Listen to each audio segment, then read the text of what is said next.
Bonjour, I'm Frankie from Club Foodie, and today we're making my incredible Italian sausage, spinach and ricotta cannelloni.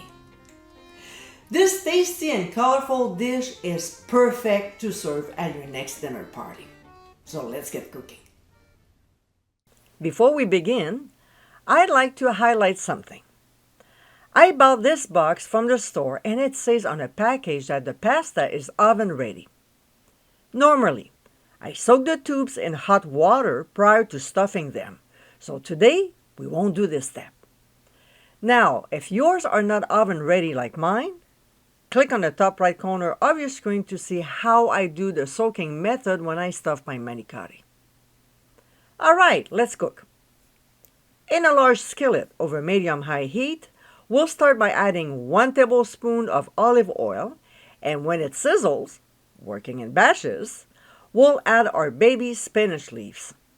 We'll wilt them by sauteing the leaves. It goes pretty fast, about 1.5 to 2 minutes.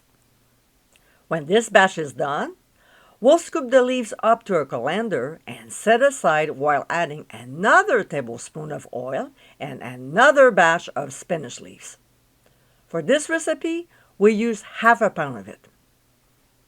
After all the spinach leaves are wilted and cool enough to handle, we'll grab some and squeeze very hard to remove as much liquid as possible. And we'll transfer them to a cutting board before cutting into small pieces. The smaller, the better, as they go in a filling, which is what we'll be making next. In the same skillet over medium heat, we'll add another tablespoon of olive oil. When it gets hot, we'll add the onions and season with ground sea salt. We'll saute them for 2 minutes. To this, we'll add hot Italian sausage, and to make it from scratch, the link is on your screen. We'll break the meat into tiny pieces. When the meat is almost cooked, we'll add some pressed garlic and saute until the meat is done before adding Italian seasoning. And to make my homemade blend, you know where to find the link. We'll stir to blend. We'll now transfer the meat to the same colander that we used earlier. Why not? And drain the excess fat. We'll let it cool while we mix the other ingredients. In a large bowl, we'll combine ricotta, mozzarella, and Parmesan cheese, plus 2 beaten eggs. We'll mix until well blended before adding the chopped spinach leaves and, of course, stir until evenly distributed. When it's not super hot anymore, we'll add the meat to the cheese mixture and stir well. Now, using a piping bag or a regular plastic bag will do, we'll spoon the filling in it and squeeze the bag tight to remove any air pockets. We'll cut off the tip, slightly smaller than the tubes, and squeeze the mixture into these little guys. To make the task go faster, I like placing them in a measuring cup to fill them up. It's a cool trick that one of my girlfriends gave me. Alright, so when we're done stuffing them, we'll transfer them to a lightly greased baking dish that has the bottom thinly covered with bolognese sauce.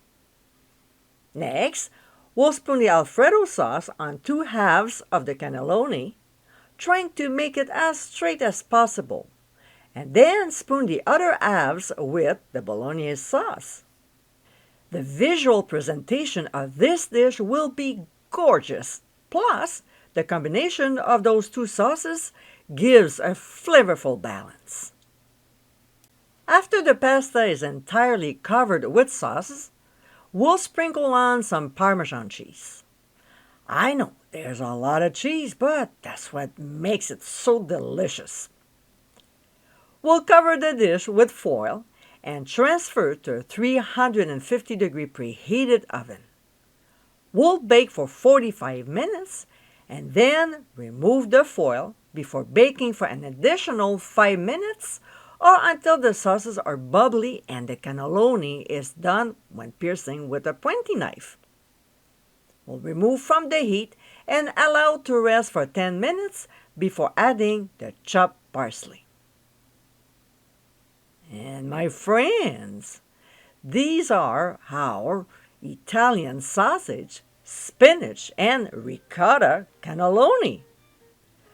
Colorful and delicious, this is a great dish to make when entertaining. I hope you give them a try soon, and be sure to visit clubfoodie.com for ingredient amounts, directions, and more info. Until next time, my friends, bon appétit!